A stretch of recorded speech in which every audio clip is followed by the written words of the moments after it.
Hello प्यारे बच्चों, कैसे हैं आप सब लोग। आज हम कक्षा 7वीं की हिंदी पाठ्य पुस्तक वसंत भाग 2 का दूसरा पाठ दादी माँ कहानी का अध्ययन करेंगे। इसके लेखक शिव प्रसाद सिंह जी हैं। यह भाग 2 है। भाग 1 में हमने कहानी का सार और कठिन शब्दार्थ देखे थे। इस भाग में हम कहानी के प्रश्न उत्तर और अभ्यास कार्य देखेंगे। तो आइए अब हम इसके प्रश्न उत्तर पर चलते हैं। पहला प्रश्न, लेखक को अपनी दादी माँ की याद के साथ साथ बचपन की और किन किन बातों की याद आ जाती है। उत्तर, जब लेखक को मालूम हुआ कि दादी माँ की मृत्यु हो गई है तो उसके सामने दादी माँ की सभी यादें सजीव हो उठी। साथ ही उसे अपने बचपन की स्मृतियाँ, गंधपूर्ण झाग भरे जलाशयों में कूदना, गंधपूर्ण मतलब जब उसको महक आती थी, नाले से महक आती थी ना, तो गंध माने होता है महक, तो महक से पूर्ण झाग भरे जलाशयों में कूदना, जलाशय माने तालाब।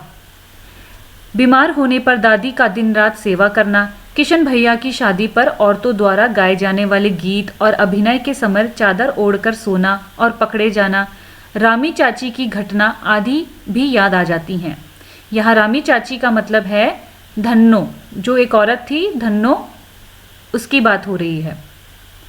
प्रश्न 2, दादा की मृत्यु के बाद लेखक के घर की आर्थिक स्थिति क्यों खराब हो गई थी।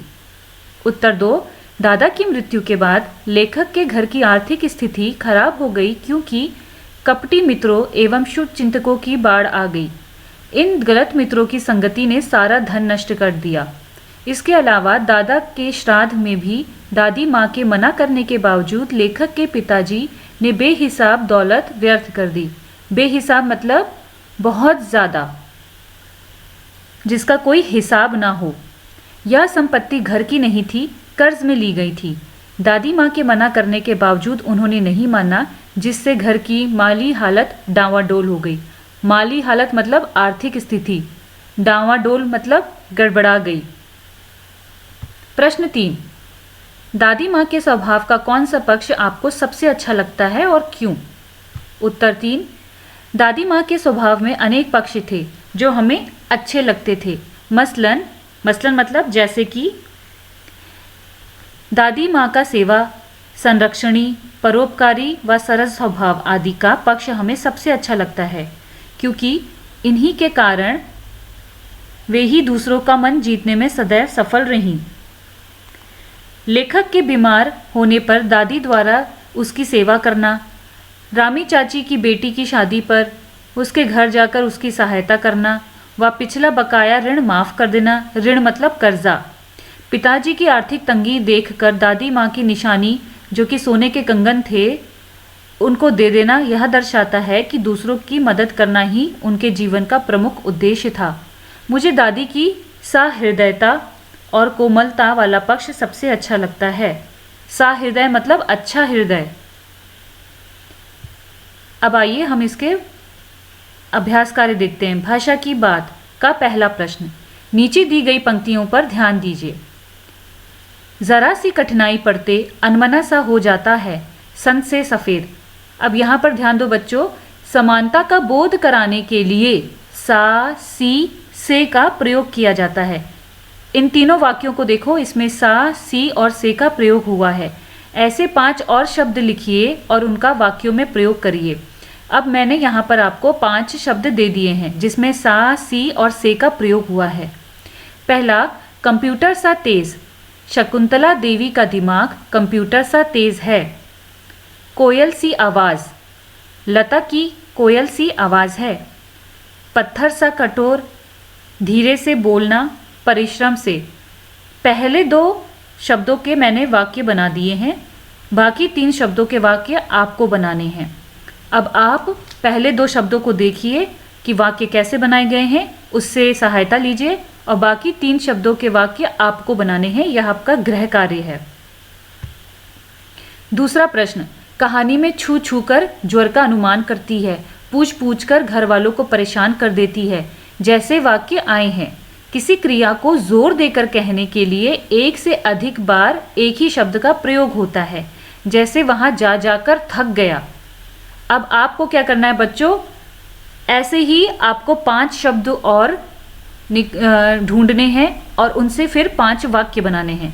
तो यहाँ पर मैंने 5 शब्द ढूंढ के लिखे हैं आपके लिए, जिसमें से पहले 2 के मैंने वाक्य भी बना दिए हैं। अब आपको लास्ट 3 यानी नीचे के 3 वाक्य खुद बनाने हैं। पहला शब्द है सुन सुनकर। इसका वाक्य है, एक ही बात को सुन सुनकर रफ़ी को गुस्सा आ गया। दूसरा शब्द है पल पल। दुनिया भर की खबरें हमें पल पल समाचार के माध्यम से मिलती हैं। रह रह कर, टोक टोक कर, रुक रुक कर।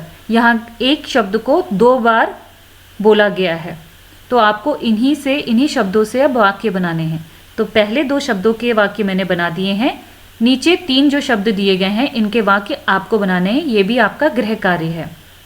अब हम तीसरे प्रश्न की ओर आते हैं। बोलचाल में प्रयोग होने वाले शब्द और वाक्यांश दादी माँ कहानी में हैं। इन शब्दों में वाक्यांशों से पता चलता है कि यह कहानी किसी विशेष क्षेत्र से संबंधित है। ऐसे शब्दों और वाक्यांशों में क्षेत्रीय बोलचाल की खूबियाँ होती हैं। उदाहरण के लिए निकसार, ब्रह्मा, उरिन, चिवड़ा, छौंका इत्यादि शब्दों को देखा जा सकता है। इन शब्दों का उच्चारण अन्य क्षेत्रीय बोलियों में अलग ढंग से होता है।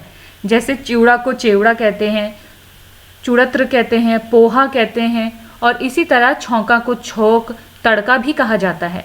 निकसार, उरिन और ब्रह्मा का शब्द क्रमशः निकास, उरिन और ब्रह्मा है, क्षेत्रीय रूप हैं। इस प्रकार के 10 शब्दों को बोलचाल में उपयोग होने वाली भाषा बोली से एकत्र कीजिए और कक्षा में लिखकर दिखाइए। बच्चों, यहाँ पर ये बताया गया है कि हर क्षेत्र में हर शब्द के अलग अलग अर्थ होते हैं। मतलब उनका जो शब्द होते हैं वो क्षेत्र के हिसाब से होते हैं। क्षेत्रीय शब्द अलग होते हैं। जैसे हम कह सकते हैं कि बादल को और क्या कहा जा सकता है। अलग अलग क्षेत्रों में बादल को अलग अलग नामों से बोला जाता है।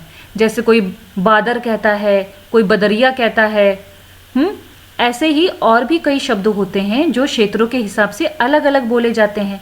जैसे पाठ में ही देखिए, चिवड़ा था, ठीक है, निकसार था, और क्या क्या शब्द थे, उरिन था, ब्रह्मा था। और इनको क्या क्या कहा जाता है, दूसरे क्षेत्रों में इनको क्या कहा जाता है। जैसे चिवड़ा को हम क्या कहते हैं, पोहा कहते हैं, कहीं पर उसको चेवड़ा कहा जाता है। ब्रह्मा को क्या कहा जाता है, कहीं पे ब्रह्मा कहा जाता है, कहीं पे ब्रह्म कहा जाता है। निकसार का मतलब क्या होता है, निकास यानी एग्जिट। तो अब आपको ऐसे कुछ शब्द इकट्ठा करने हैं जिसके अलग अलग क्षेत्रों में अलग अलग अर्थ, मतलब अलग अलग बोली में अलग अलग भाषा में प्रयोग होते हों। जैसे कि मिट्टी, मिट्टी को कहाँ पर कहीं पे कहते हैं माटी, तो कहीं पे मट्टी कहते हैं, है ना। कहीं पे उसको माटी कहा जाता है, कहीं पे मट्टी कहा जाता है। घासलेट, घासलेट क्या होता है, मिट्टी का तेल। घना, घना को क्या कहा जाता है, अधिक। बंदा मतलब व्यक्ति, कहीं पे उसको बंदा कहते हैं, कहीं पे उसको व्यक्ति कहते हैं। चादर यानी बेडशीट, इसको कहीं पे क्या कहते हैं, चद्दर कहते हैं।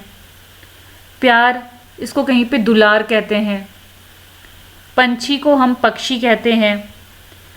नाटक को हम नौटंकी कहते हैं। कौवा को हम कागा कहते हैं, कागा यानी क्रो। विवाह को हम ब्याह, शादी, विवाह ऐसे शब्दों से प्रयोग करते हैं, नाम लेते हैं। कृष्ण को हम किशन कहते हैं, काना भी कहते हैं, है ना। घड़ा को हम मटका, कहीं पे गगरी, कहीं पे घैली बोलते हैं। और स्नान को क्या कहते हैं, कहीं पे नहान कहते हैं। तो यह इसका उत्तर हो गया। आपको यह सब गृह कार्य अपनी कॉपी में करके दिखाना है।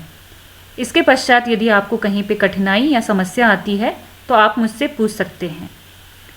ठीक है बच्चों, अपना ख्याल रखिएगा। धन्यवाद।